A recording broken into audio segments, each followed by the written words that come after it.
सभी हिंदी साहित्य प्रेमियों का हिंदी साहित्य की क्लास में आपका हार्दिक स्वागत अभिनंदन। हम पढ़ रहे हैं आचार्य रामचंद्र शुक्ल जी का हिंदी साहित्य का इतिहास। हिंदी साहित्य के इतिहास के अंतर्गत हमने आदिकाल पढ़ लिया है, भक्ति काल पढ़ लिया है। अब हमारी श्रृंखला रीतिकाल से संबंधित।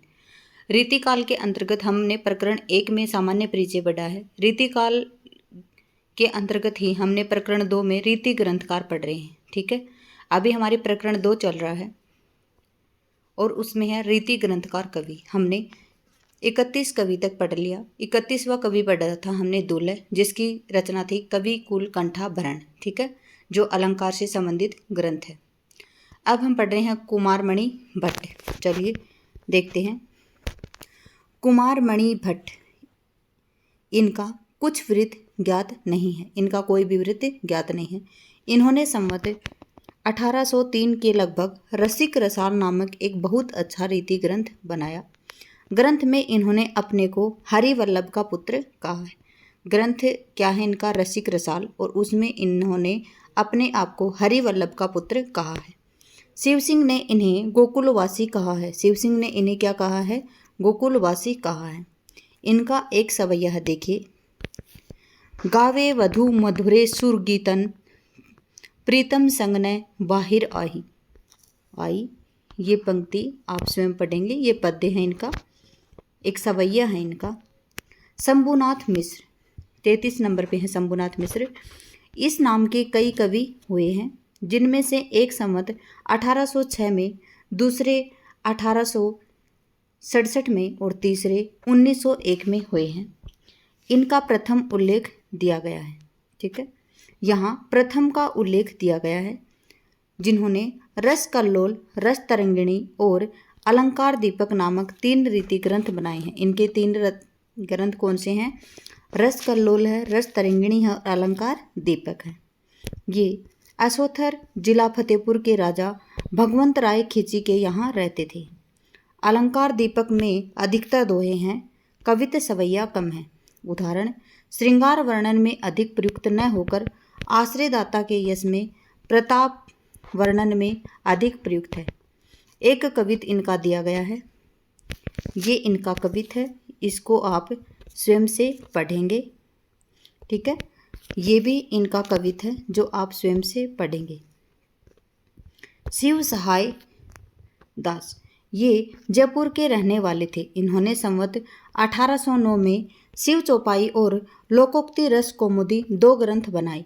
लोकोक्ति रस कौमुदी में विचित्रता यह है कि पखानों या कहावतों को लेकर नायिका भेद कहा गया है। जैसे इस प्रकार से ये इनका पद है। फिर है रूपशाही। देखिए, मैं आपको इनके बारे में पढ़ा जरूर रही हूँ, लेकिन ये इतने परीक्षा के लिए महत्वपूर्ण नहीं है। परीक्षा के लिए महत्वपूर्ण है वो मैं आपको स्वयं बताऊंगी और आप उसको पढ़ेंगे। ये पन्ना के रहने वाले श्रीवास्तव कायस्थ थे। इन्होंने संवत 1813 में रूप विलास नामक एक ग्रंथ लिखा। रूपशाही नाम है इनका और उसी के नाम पे इन्होंने रूप विलास नामक ग्रंथ लिखा है, जिनमें दोहों में ही कुछ पिंगल, कुछ अलंकार और कुछ नायिका भेद आदि हैं। 2 दोहे नमूने के लिए दिए गए हैं।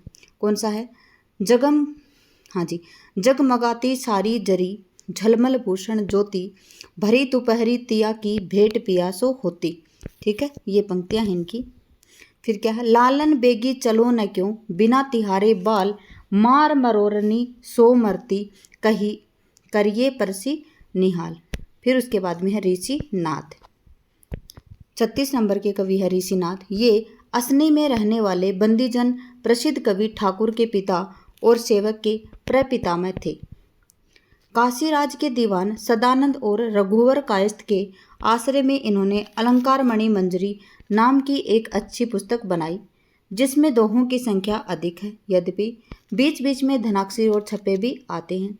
इनका रचना काल संवत 1831 में 1831 है, जिससे यह इनकी वृद्धावस्था का ग्रंथ जान पड़ता है।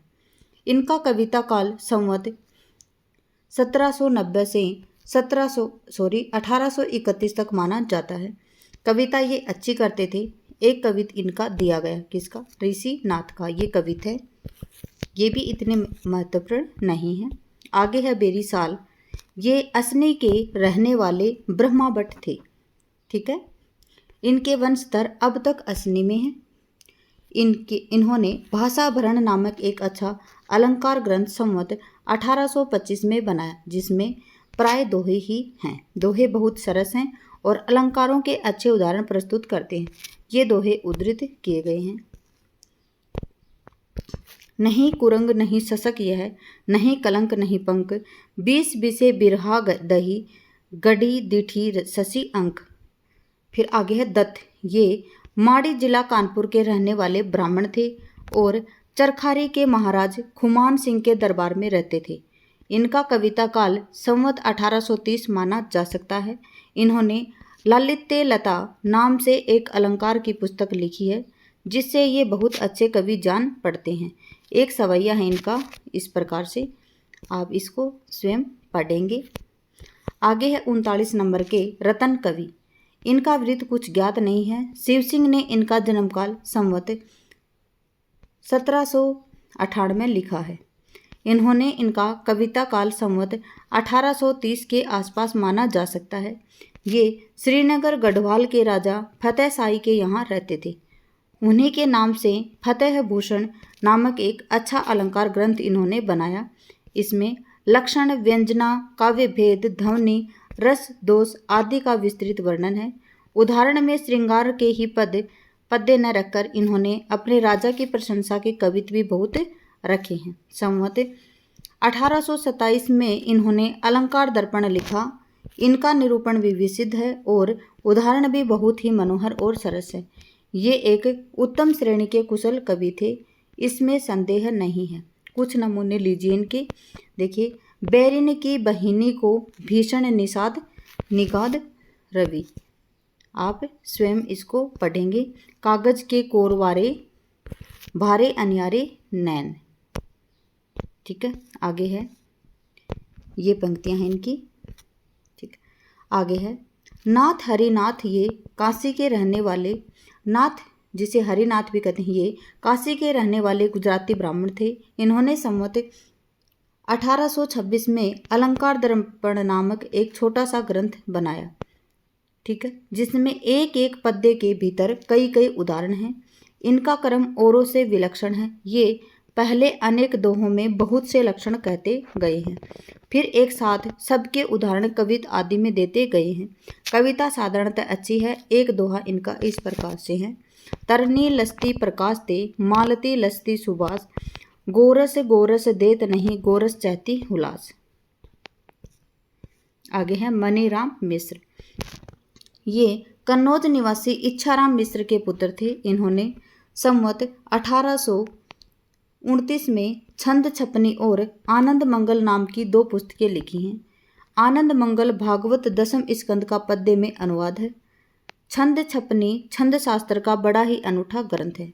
चंदन, ये नाहिल पुवाया जिला शाहजहाँपुर में रहने वाले बंदीजन थे और गोड राजा केसरी सिंह के पास रहा करते थे। इन्होंने श्रृंगार सागर, काव्याभरण, कल्लोल तरंगिणी ये 3 रीति ग्रंथ लिखे हैं। इनके अतिरिक्त इनके रीतिकार निम्नलिखित ग्रंथ और हैं। क्या है? केसरी प्रकाश, चंदन सतसई, पथिक बोध, नक्षिक, नाममाला कोश, पत्रिका बोध, तत्व संग्रह, शीत वसंत कहानी, कृष्ण काव्य और प्राग विलास। ये एक अच्छे चलते कवि जान पड़ते हैं। इन्होंने काव्याभरण संवत 1845 में लिखा है। फुटकल रचना तो इनकी अच्छी है ही। शीत वसंत की कहानी भी इन्होंने प्रबंध काव्य के रूप में लिखी है। शीत वसंत की रोचक कहानी इन प्रांतों में बहुत प्रचलित है। उसमें विमाता के अत्याचार से पीड़ित शीत वसंत नामक 2 राजकुमारों की बड़ी लंबी कथा है। इनकी पुस्तकों की सूची देखने से यह धारणा होती है कि इनकी दृष्टि रीति ग्रंथों तक ही बद्ध न रहकर साहित्य के और अंगों पर भी थी। ठीक है, ये फारसी के अच्छे शायर थे और अपना तखल्लुम संदल रखते थे। इनका दीवाने संदल कहीं कहीं मिलता है। इनका कविता काल 1820 से 1850 तक माना जा सकता है। इनका एक सवैया नीचे दिया जाता है। ठीक है। आगे है ब्रजवारी गंवारी दे जाने कहाँ, यह चातुरता न लुगायन में। ठीक है। आगे है देवकी नंदन, ये कन्नौज के पास मकरंद नगर ग्राम के रहने वाले थे। इनके पिता का नाम सबली शुक्ल था। इन्होंने संवत 1841 में श्रृंगार चरित्र और 1857 में अवधूत भूषण और सरफराज चंद्रिका नामक रस और अलंकार के ग्रंथ बनाए हैं। संवत 1843 में ये कुंवर सरफराज गिरी नामक किसी धनाढ्य महंत के यहाँ थे, जहाँ इन्होंने सरफराज चंद्रिका नामक अलंकार का ग्रंथ लिखा है। इसके उपरांत ये रुद्दामऊ जिला हरदोई के रईस अवधूत सिंह के यहाँ गए, जिनके नाम अवधूत भूषण बनाया। इनका एक नक्शिक भी है। शिव सिंह को इनके इस नक्शिक का ही पता था, दूसरे ग्रंथों का नहीं था। ठीक है। फिर क्या है, श्रृंगार चरित्र में रस, भाव, नायिका भेद आदि के अतिरिक्त अलंकार भी आ गए हैं। अवधूत भूषण वास्तव में इसी का कुछ प्रवर्धित रूप है।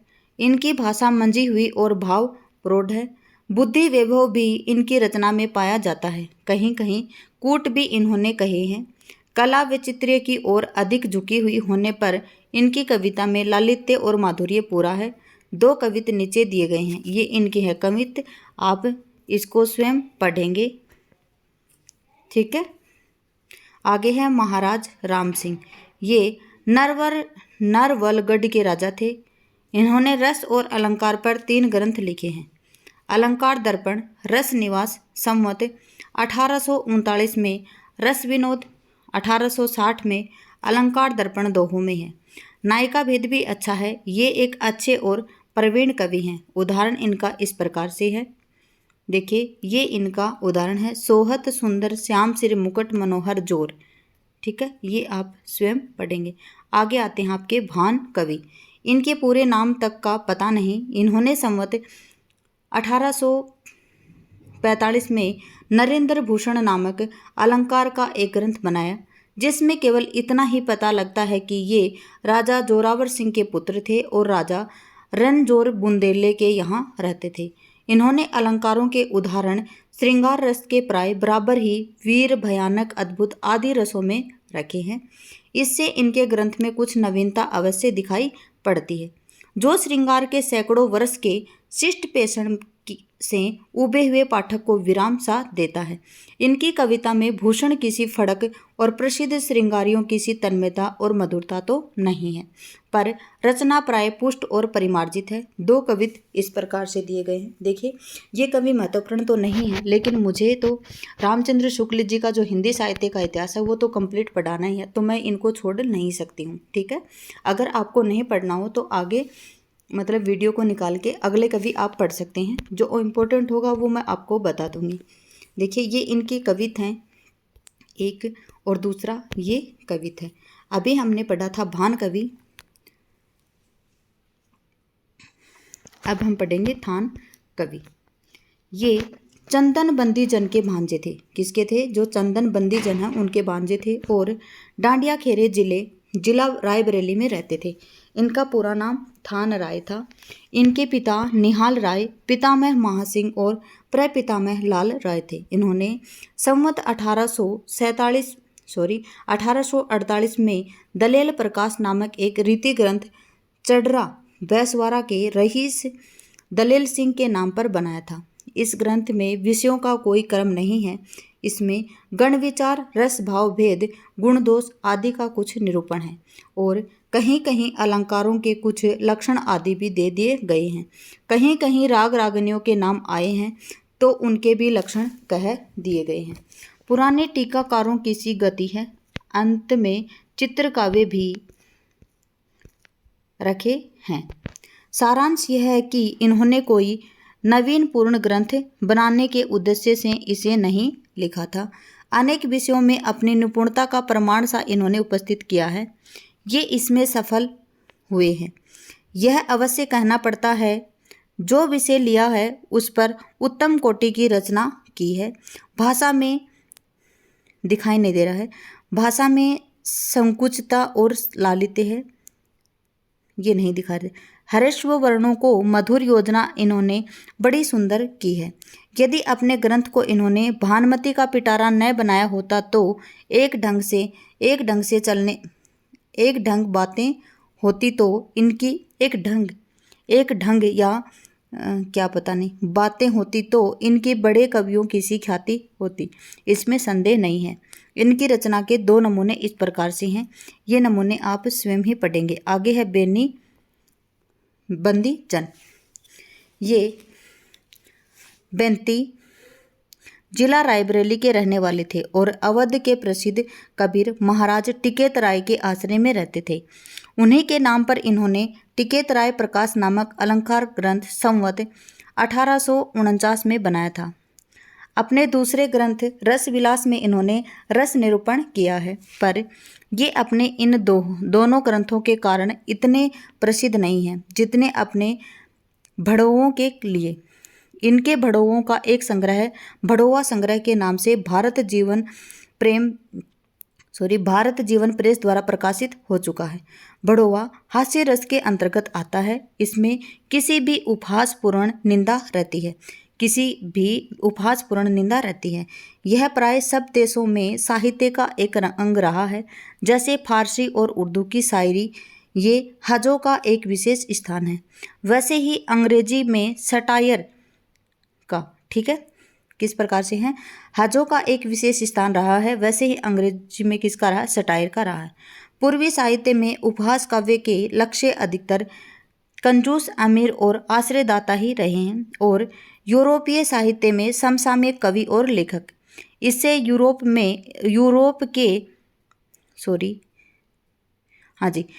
यूरोप के उपहास काव्य में साहित्यिक मनोरंजन की सामग्री अधिक रहती है। उर्दू साहित्य में सौदा हजों के लिए प्रसिद्ध है। आगे है, उन्होंने किसी अमीर के लिए हुए घोड़े की इतनी हंसी की सुनने वाले लोटपोट हो गए। इसी प्रकार किसी कवि ने औरंगजेब की दी हुई हथिनी की निंदा की है। ये निंदा है उनकी हथिनी की।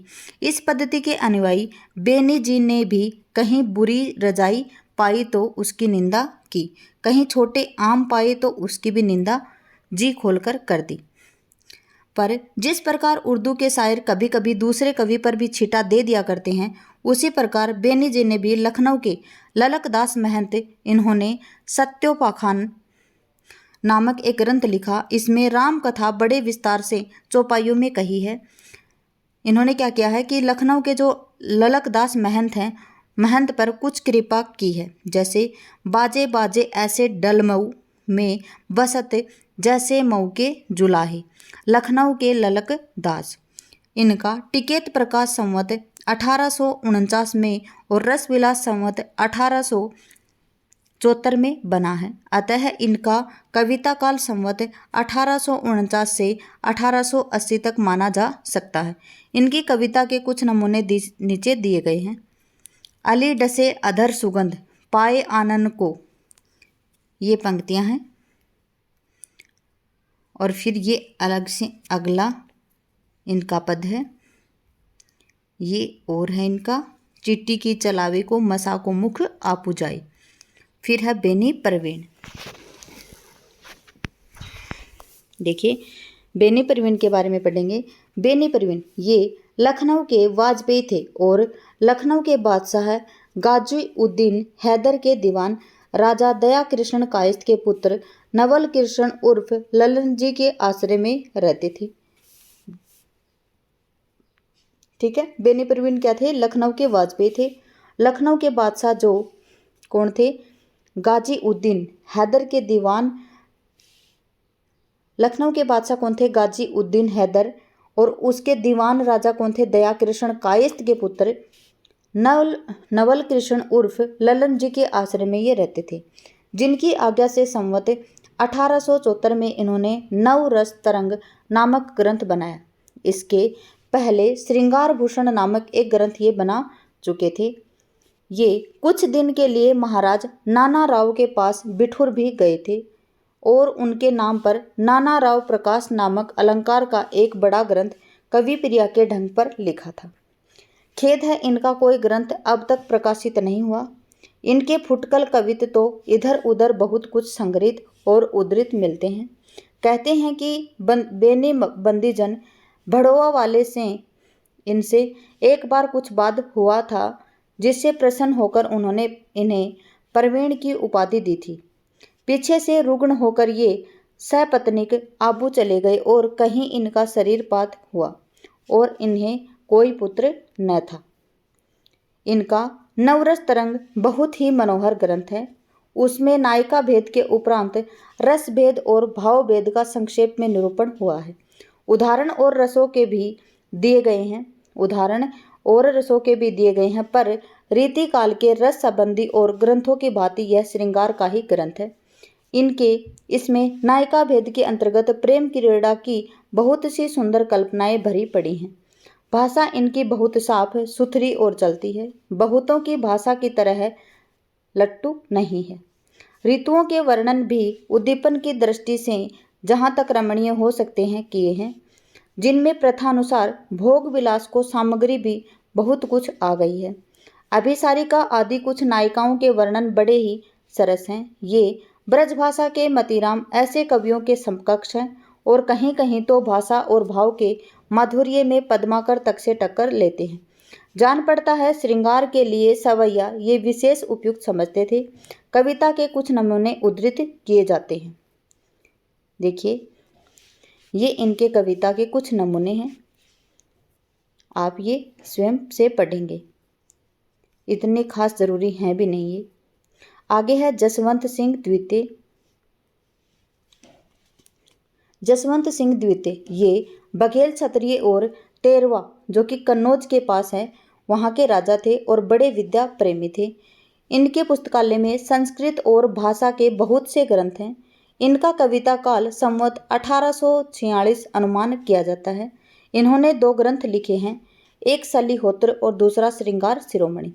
यहाँ इसी दूसरे ग्रंथ से प्रयोजन है, जो श्रृंगार रस का एक बड़ा ग्रंथ है। कविता साधारण है। एक कविता देखिए, एक कवित इस प्रकार से है इनका।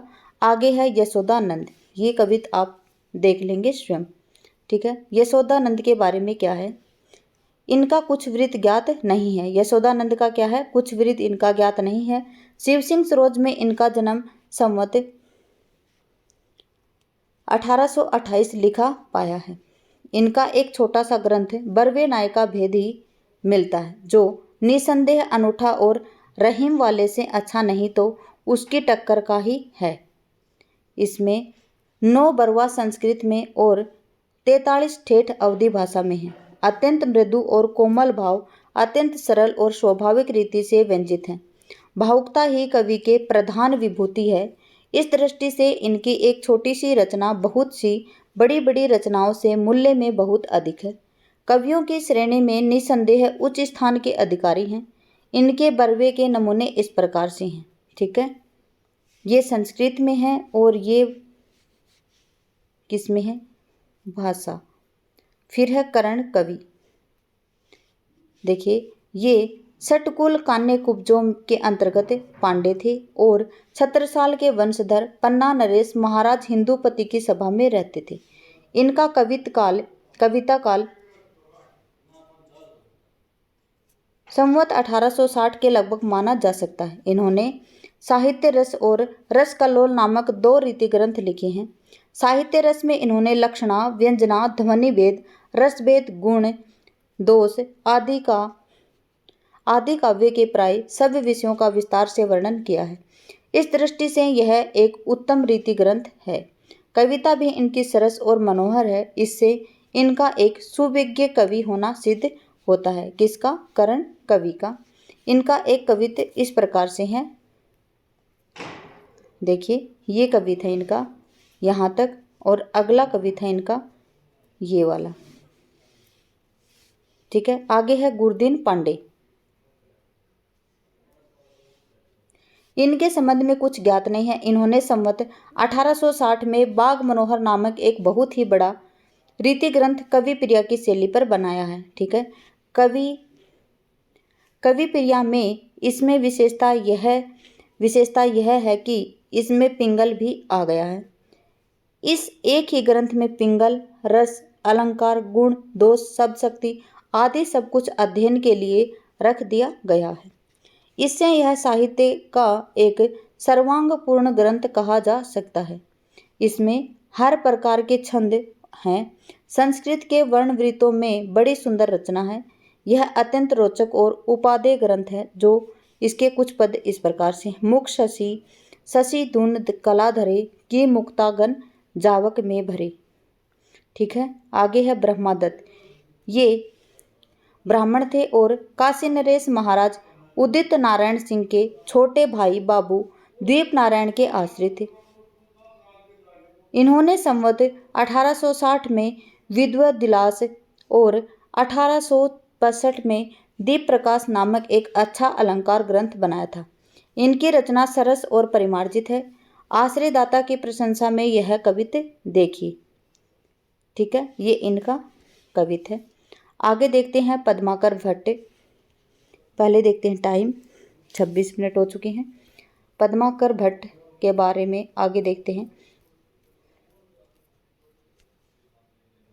हाँ जी,